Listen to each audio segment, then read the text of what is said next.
Welcome back, Studio 10. Guess where we are today? Car Wash Convo, Tommy's Express. Thank you. Thank you very much. You're absolutely right. That is exactly where we are today. And, okay, let's put this in drive now.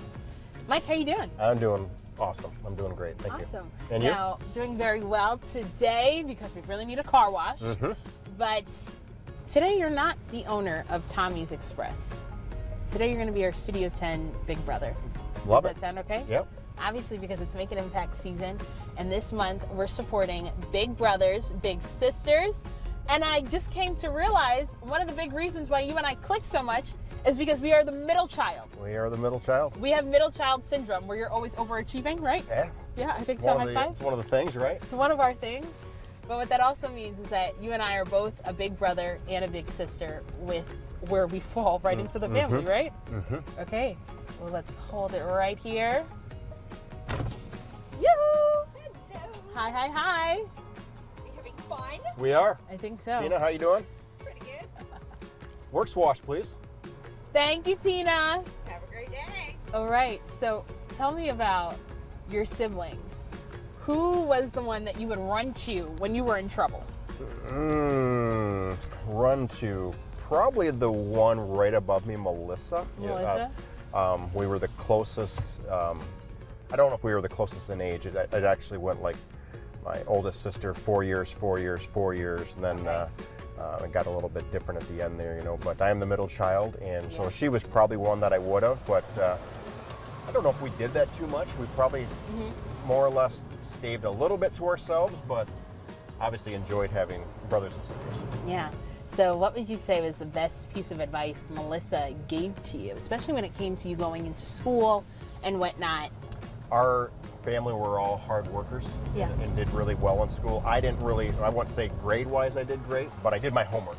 Yeah. And I think that's the biggest thing that we all learned and did with each other is, do your homework, do your work. Yeah. You had the discipline factor in there as well. And that sometimes it's not always about grades, it's not what's always on paper, but it's the decisions it is that you make. Correct. Right? So with that being said, you of course are always involved in all of our Making Impacts. But big brothers, big sisters, I know you were telling me, it kind of hits home a little bit differently for you. Why is that? I think everyone needs a mentor. I definitely need a mentor.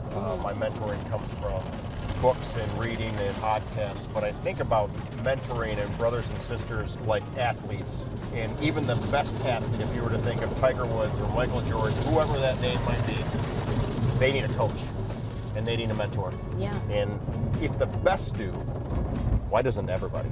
That is such a good point. And especially, like you just mentioned, Tiger Woods, some of the best athletes, it's not like when they're teenagers, when they're young, when they're kids, they need a coach. But you need that even as you get older. When you're at the high points of your life as well as at the low ones too. Right? Exactly. I love that. And I think even at my age, almost at the big 3-0, I'll tell you, there's so many times, just this morning before I got into work, I had to call my sister because I needed her to give me a pep talk, And mentoring, sometimes it is those words of wisdom. Sometimes it's kind of putting you on the right path, helping you make a decision. What were some of the, pieces of advice that you got from your mentors too? I go back to, and I spoke at the Junior Achievement last week, which was absolutely amazing. The engagement was great, but it's all about just doing your work. And what my wife and I say with our kids at home, we don't care if you get A's or B's or C's, but we do care if your work isn't turned in. And I think sometimes just mentoring and hearing someone else say that for a child to show that just do the job and you can be and will be successful as long as you do the work. And I love that you still mentor children as well to this day. I'm just getting into that, and so that is really neat. You're still a big brother. I am still a big brother. You're still a big brother to us. You are. I don't have any brothers. That was one thing I've always wanted, was a brother. But Mike, thank you so much for joining us here today. My pleasure, thank you. And telling us why it's important to be involved with Big Brothers Big Sisters. If you would like to make a contribution to Big Brothers Big Sisters, you can drop off items at Tommy's Express at the drive-in window, the mat washer, and near the restrooms, where an attendant will come in and collect them for you. And another way you can donate is by getting out your smartphone right now and scan this QR code. That will take you right to the Amazon wish list for the Big Brothers Big Sisters, where we are accepting donations all week long here at WILX. But thank you so much for helping us make an impact.